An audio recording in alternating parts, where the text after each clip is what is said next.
জল নিকাশি ব্যবস্থা না থাকায় দীর্ঘদিন ধরে বর্ষা এলেই ডুবে যায় চোপড়ার ব্লক পাড়া।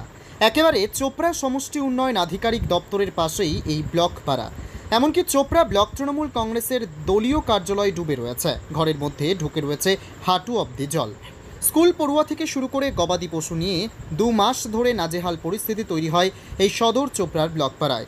প্রায় 2 মাস ধরে এমন ভোগান্তি প্রতি বছর পোহাতে হচ্ছে সংশ্লিষ্ট এলাকার মানুষজনদের।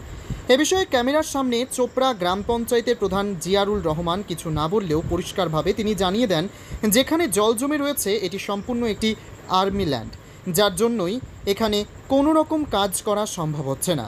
শুধুমাত্র এই ব্লক পাড়া নয়, চোপড়ার একাধিক গ্রাম নিকাশি ব্যবস্থা বেহাল দশার দরুন বর্ষা আসলেই চিন্তার ভাঁজ ফেলে এলাকার মানুষজনদের।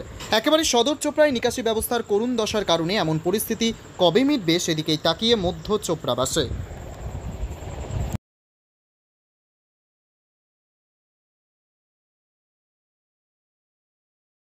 আমি এইটাই বলতে চাচ্ছি যে এখানটায় স্কুলের ছেলেমেয়েগুলা পড়াশোনা করে ওদের যাওয়া আসাটা অনেক অসুবিধা হচ্ছে। এই বর্ষাকালের কোনো ব্যবস্থা নাই, এই যে জল যে লাগে আছে এটা কোনো ব্যবস্থা নাই। দীর্ঘকাল থেকে আমরা দেখতেছি প্রত্যেক বছর এই ব্লক পাড়াতে জল লাগে থাকে। তা আমি এটা চাচ্ছি এই জলের ব্যবস্থা কী করে হবে, এটা করবো কোথায় করছে না তো। বাচ্চাগুলা এইভাবে স্কুল যাচ্ছে, ওদের কত ডিস্টার্ব হচ্ছে। একবার জল জমে থাকে এগুলো কি প্রত্যেকবার তো জল জমতেছে, এরকম তো আমাদের বাথরুম পর্যন্ত ভর্তি হয়ে গেছে। এখন কি চাচ্ছেন? এখন কি জলটা বার করার চেষ্টাতে আছি আমরা, কিন্তু বার করতেছে না কেন। আসা যাওয়া করতেছি, তার মধ্যে পা কাদাতে খায় দায় একদম ঘা হয়ে গেছে।